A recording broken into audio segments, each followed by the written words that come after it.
Terima kasih Bapak Presiden, berkat arahan Bapak sudah lahir pengusaha-pengusaha baru, pengusaha-pengusaha lokal yang bisa bertumbuh. Terima kasih. Senang nggak Angga perasaannya?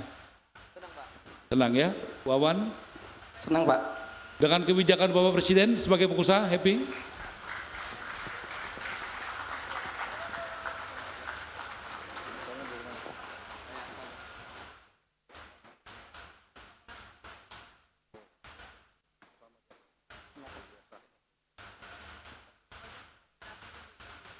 Terima kasih Bapak Presiden.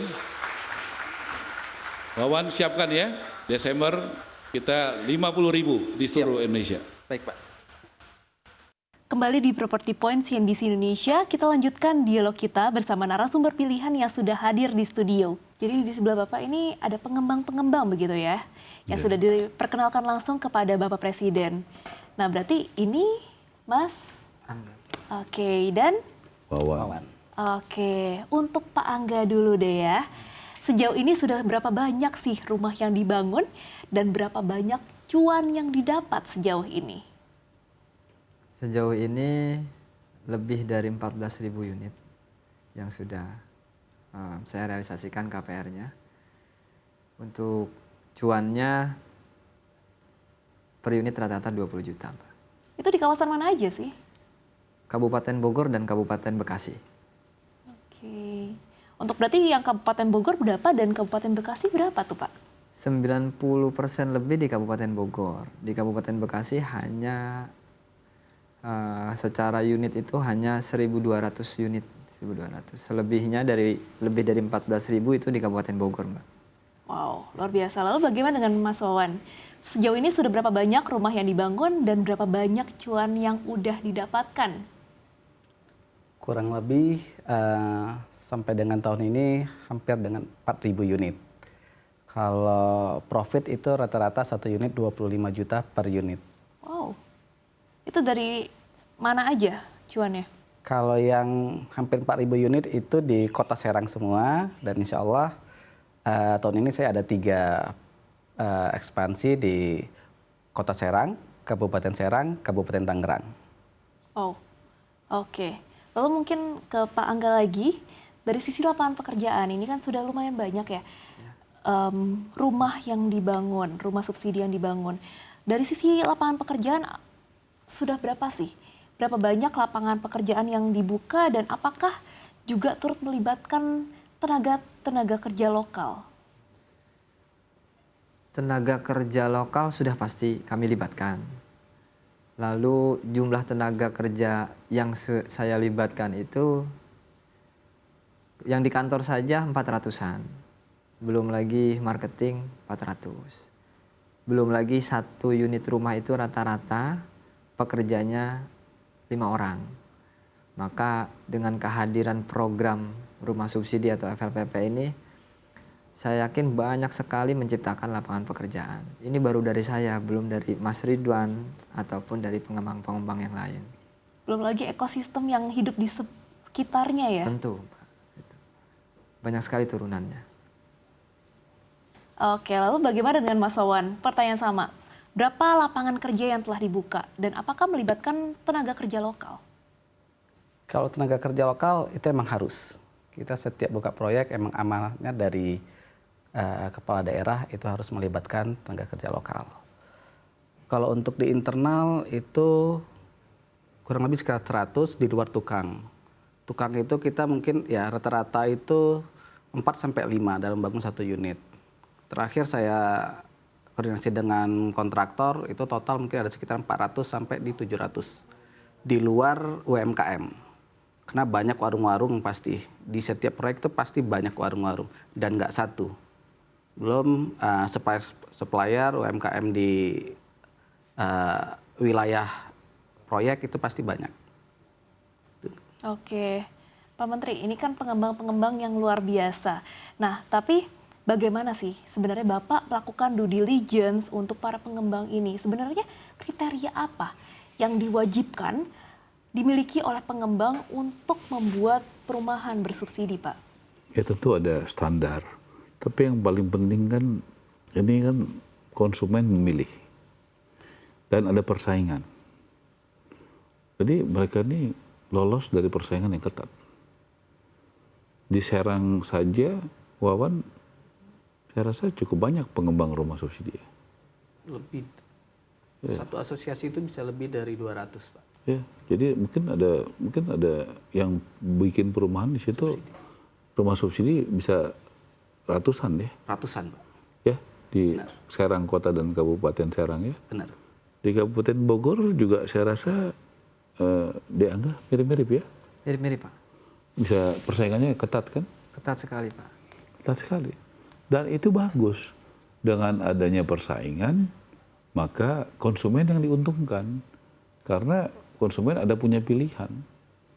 Ya, rumahnya harus bagus, airnya harus bagus, ya, jalannya harus bagus, nggak boleh banjir, kemudian penghijauan juga bagus, ya, fasilitasnya juga baik. Kalau nggak ya nggak mau belilah. Iya Pak. Nah kan gitu. Jadi dengan persaingan ini justru rakyat yang diuntungkan karena dia punya banyak pilihan. Yang repot itu kalau rakyat nggak punya pilihan dan pilihannya nggak bagus gitu. Paksa satu pilihan. Itu nggak boleh gitu. Justru orang tuh rakyat harus dikasih pilihan ya, dengan kreativitas. Nah, mereka anak-anak muda yang saya banyak ketemu di Jawa Tengah, Sulawesi Selatan, ya di Jawa Barat, ya di Banten yang bagus-bagus, kreatif. Ada rumah subsidi yang wah saya pas masuk ini kok kayak komersial nih, bagus banget, jalannya gede, rumahnya tinggi, nggak panas. Jadi mereka bersaing, mereka punya kiat-kiat masing-masing. Jadi strateginya juga masing-masing. Kayak Angga punya marketing ada berapa nggak? 400 Pak. Bayangin bisa buka marketingnya aja 400. Itu bisa buka lapangan pekerjaan. Saya sempat ngobrol kemarin ya. Kalau Wawan berapa marketingnya? 40, Pak. Nah, 40. Itu udah bisa membuat lapangan pekerjaan yang luar biasa. Mungkin satu marketing 1 tahun bisa laku berapa kalau tempatnya enggak? 1 tahun, Satu orang bisa berapa rata-rata? 1 orang per bulan itu rata-rata 2 Pak. 2 berarti Setahun 24. 24.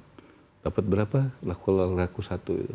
3.500.000. Ya 3.500.000 kali 24. Ya kalau 2 ya, Kalau 27 Pak. 7 juta lah dapat ya. Iya, Ya per saya rasa 2 itu dikasih operasional juga. Operasionalnya 50.000 per hari Pak. Ya 1 juta. 500 Berarti sekitar 7-8 juta dapat kan? 8.500.000 per bulan Pak. Ya, itu warga setempat yang kamu berdayakan. Ya warga Pesona Kauripan, warga perumahan subsidi.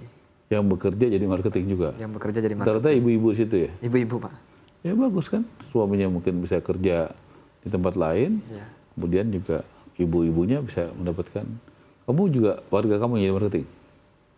Ada sebagian warga, Pak. Ya. Jadi bisa dapat berapa 1 bulan rata-rata? Marketing itu rata-rata 5 sampai di 20, Pak. 1 orang? 1 orang. 5? 5 sampai 20. Satu rumah dapat berapa? Kurang lebih sekitar 2 jutaan. Berarti 10 juta. Bukankah itu lapangan pekerjaan yang luar biasa? Jadi bukan hanya toko bangunan, developer, kontraktor, tenaga kerja, tukang yang mengerjakan, supir yang bolak-balik dengan keneknya, ibu-ibu yang ada warung di dekat perumahan yang sedang dikerjakan. Tapi ada marketing juga. Ini ekosistemnya memang ya luar biasa lah, memang benar lah. Bapak Presiden Prabowo itu mengedepankan perumahan ya.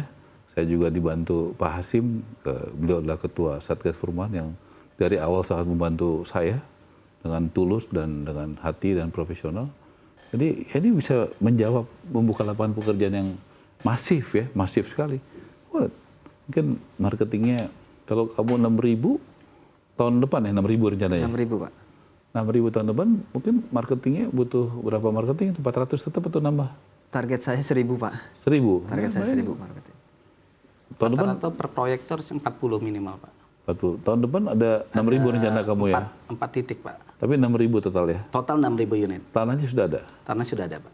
Secara keuangan udah ada bang? Sudah ada, Pak. Sekarang banknya banyak yang datang. Udah berapa bank kamu sekarang? Ada 8, Pak. 8 bank yang cari. Kamu banknya berapa? Saya baru 3 Pak. Bayangin tuh. Banknya ada 8, ada 3. Jadi bagaimana mereka juga punya pilihan-pilihan kepada bank yang mau bekerja sama. Apa alat ukurnya untuk memilih bank? Tentu bunganya. Bunganya, percepatan prosesnya, Pak. Ya. Kalau Angga apa? Percepatan proses, Pak. Ya. Jadi kan punya pilihan kan? Betul, Pak. Lebih bagus punya pilihan atau tidak punya pilihan? Punya pilihan. Punya pilihan. Jadi kita juga didik mereka harus punya pilihan. Jadi nggak bisa kalau cuma satu bank nanti kamu tergantung kepada satu bank. Karena kamu punya pilihan cukup banyak bank kan? Nah, itu sehat juga bagi banknya juga. Jadi banknya juga bersaing bagaimana berproses dengan cepat ya. Bagaimana bunganya juga bersaing. Sebaliknya pengembang juga bersaing juga bagaimana memberikan pelayanan yang prima, yang bagus bagi rakyat. Jadi ini sehat gitu, harus dibangun sistem yang sehat ya dan juga fair gitu. Oke, lalu untuk Pak Menteri, Pak, bagaimana peran Kementerian PKP untuk mempermudah akses perizinan, terutama kita tahu perizinan dan juga pembiayaan untuk para developer perumahan bersubsidi ini, Pak?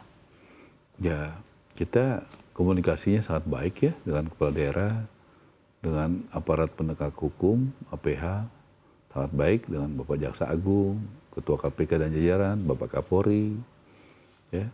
Kami sangat baik dengan kepala daerah juga kami berkomunikasi, apakah telepon, ya, apakah langsung, atau rapat. Jadi kami tentu kan komunikasi penting.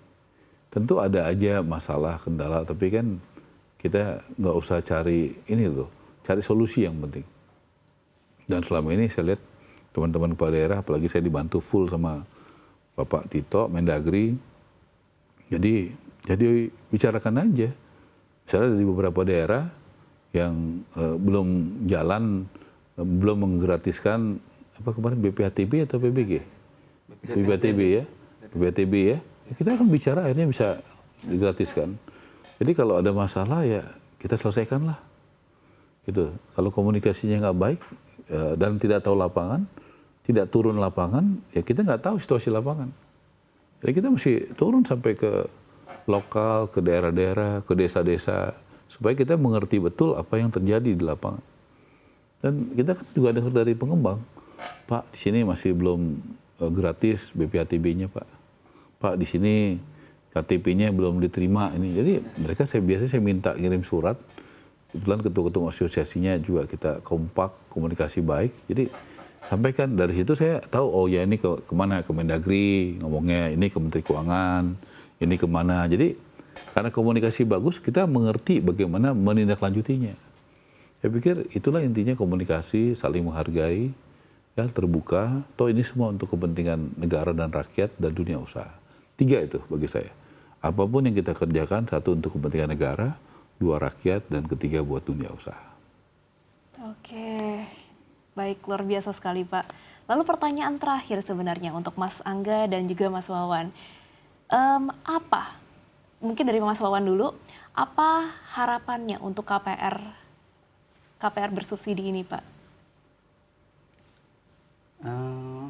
Yang pasti KPR subsidi ini benar-benar jawaban untuk masyarakat MBR untuk memenuhi impian mereka. Dan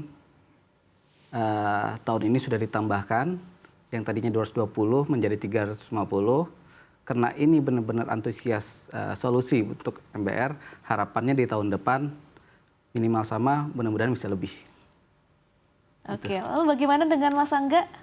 Pertanyaan sama, apa harapannya terkait KPR ini? Harapannya dapat disosialisasikan secara masif karena program KPR subsidi ini kayaknya program satu-satunya yang dapat mengatasi backlog perumahan. Nah, sosialisasi secara masif itu penting karena tidak semua masyarakat itu sudah tahu punya rumah itu murah, punya rumah itu mudah dan ada program subsidi. Nah, apabila sosialisasi masif ini terus dijalankan, saya yakin permasalahan backlog perumahan akan semakin cepat terselesaikan. Kuotanya berapapun, itu pasti akan terserap. Itu harapannya. Oke, luar biasa sekali. Pak, terima kasih Bapak-Bapak atas waktunya dan insight-nya untuk CNBC Indonesia. Pemirsa, itu tadi Property Point edisi spesial hari ini. Saya Krisania Satanto pamit undur diri. Saksikan terus Property Point hanya di CNBC Indonesia. CNBC Indonesia, Beyond Business.